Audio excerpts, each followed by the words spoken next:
السلام علیکم ورحمۃ اللہ وبرکاتہ۔ ان الحمد للہ نحمده ونستعینہ۔ اعوذ باللہ من الشیطان الرجیم، بسم اللہ الرحمن الرحیم۔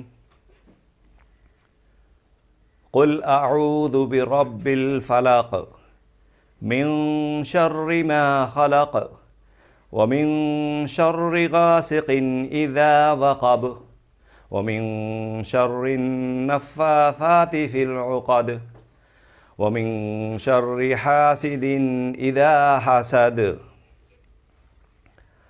محترم حضرات، میں نے آپ لوگوں کے سامنے سورہ فلق کی تلاوت کی، جس میں اللہ سبحانہ و تعالیٰ ارشاد فرماتے ہیں قل اعوذ برب الفلق، آپ کہہ دیجئے کہ میں صبح کے پروردگار سے پناہ مانگتا ہوں، من شر ما خلق، ہر اس چیز کے شر سے جو اس نے پیدا کی، یعنی ہر شر کی چیز پیدا کی گئی سے پناہ چاہتا ہوں، ہر شر سے، ہر قسم کے شر سے پناہ چاہتا ہوں۔ ومن شر غاسق اذا وقب، اور اندھیری رات کے شر سے جب وہ چھا جائے۔ ومن شر غاسق اذا وقب، اور اندھیری رات کے شر سے جب وہ چھا جائے۔ ومن شر النفاثات فی العقد، اور گرہوں میں پھونک مارنے والیوں کی شر سے۔ ومن شر حاسد اذا حسد، اور حاسد کے شر سے جب وہ حسد کرے۔ اللہ کی پناہ چاہتا ہوں۔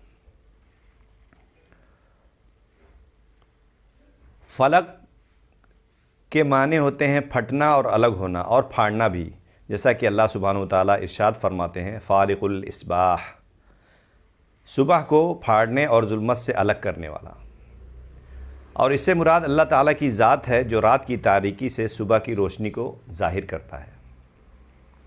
اور حقیقت میں دیکھا جائے تو جو چیز بھی ظہور میں آتی ہے وہ تاریکی اور پردہ غیب سے ہی ظہور میں آتی ہے، جیسے اس سے پہلے آیت میں فرمایا فالق الحب والنوا، یعنی وہ ذات جو زمین کو پھاڑ کر اس سے دانہ اور گٹھلی کی کونپل نکالنے والا۔ اسی طرح انڈے کا چھلکا توڑ کر چوزے کو باہر نکالنے والا، یا رحم مادر یعنی ماں کے پیٹ میں بچے کو باہر لانے والا۔ زمین یا پتھر کو پھاڑ کر اس سے چشمے جاری کرنے والا، حتیٰ کہ اللہ نے ایک ملے جلے مادے کو ہی پھاڑ کر اس سے آسمان و زمین کو الگ الگ کیا اور انہیں وجود میں لایا تھا۔ اس لحاظ سے فالق اور خالق کے دونوں کے معنی سیم ہیں۔ خالق معنی پیدا کرنے والا اور فالق معنی پھاڑنے والا۔ وہ زمین کو پھاڑ کر اور دانے کو پھاڑ کر اس میں سے کونپل نکالتا ہے۔ انڈے کے چھلکے کو نکال کر اس میں سے بچہ نکالتا ہے۔ مادر یعنی ماں کے پیٹ سے بچہ نکالتا ہے۔ فتبارک اللہ احسن الخالقین، بہت بابرکت وہ ذات ہے جس نے بہترین تخلیق کی ہے۔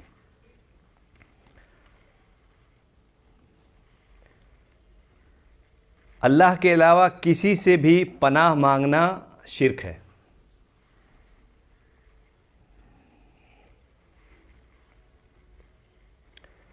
ہاں، اگر ظاہری اسباب کے بنا پر کسی سے پناہ مانگی جائے تو یہ جائز ہے، تاہم بھروسہ صرف اللہ پر ہی کرنا چاہیے۔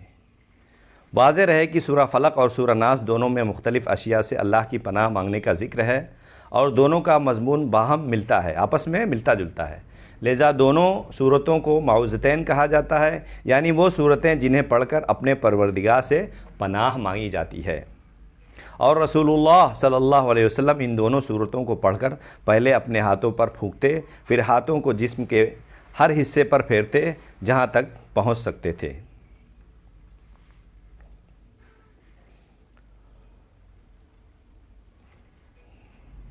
جو کچھ کائنات میں موجود ہے وہ سب کچھ اللہ ہی کا پیدا کردہ ہے، خواہ وہ چیزیں جاندار ہو یا بے جان ہو، اور ہر چیز خواہ کتنی ہی فائدہ مند ہو اس کا کچھ نقصان بھی ہوتا ہے۔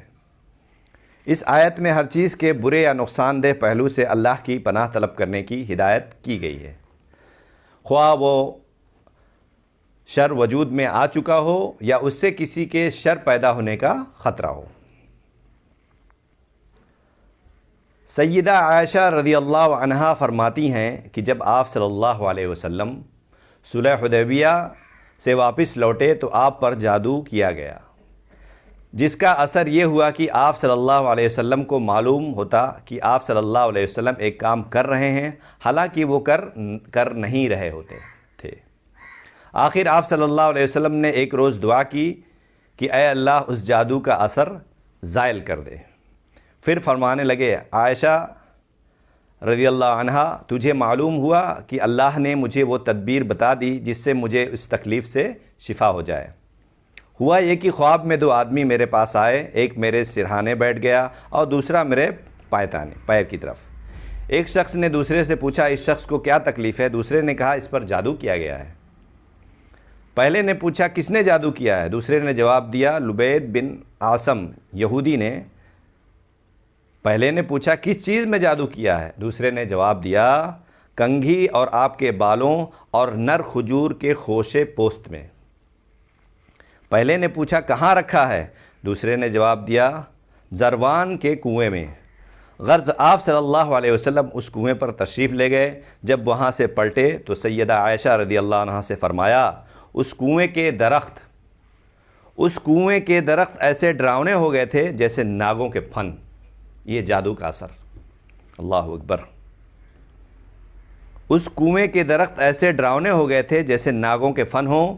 سیدہ عائشہ رضی اللہ عنہا نے فرمایا، یا رسول اللہ صلی اللہ علیہ وسلم، آپ صلی اللہ علیہ وسلم نے اس کو یعنی جادو کے سامان کو نکالا کیوں نہیں؟ آپ صلی اللہ علیہ وسلم نے فرمایا، مجھے اللہ نے اچھا کر دیا، اب میں نے یہ مناسب نہ سمجھا کہ لوگوں میں ایک جھگڑا کھڑا کر دوں۔ اور دوسری روایت میں ہے کہ مجھے بدلہ لینے کے لیے نہیں، رحمت للعالمین بنا کر بھیجا گیا ہے۔ سبحان اللہ۔ پھر وہ کنواں مٹی ڈال کر بھر دیا گیا۔ اس حدیث کو بخاری نے روایت کیا ہے، کتاب بداء الخلق، باب صف ابلیس و جنودہ۔ اور بخاری کی دوسری روایت جو کتاب الادب میں مذکور ہے، اس سے معلوم ہوتا ہے کہ آپ صلی اللہ علیہ وسلم اکیلے نہیں بلکہ چند صحابہ ساتھ اس کنویں پر گئے تھے، اور آپ صلی اللہ علیہ وسلم نے وہ جادو کی اشیاء کنویں سے نکلوائی تھیں۔ نیز یہ کہ اس کنویں کا پانی جادو کے اثر سے مہندی کے رنگ جیسا سرخ ہو گیا تھا۔ اسے بھی بخاری نے روایت کیا کتاب الادب میں۔ اور بعد دوسری روایت سے معلوم ہوتا ہے کہ لبید بن عاصم ایک ماہر جادوگر تھا۔ لبید کی 2 لڑکیاں بھی جادوگری کے فن میں ماہر تھیں۔ ان لڑکیوں نے ہی کسی طرح سے آپ صلی اللہ علیہ وسلم کے سر کے بال حاصل کر کے ان میں گرہیں لگائی تھیں۔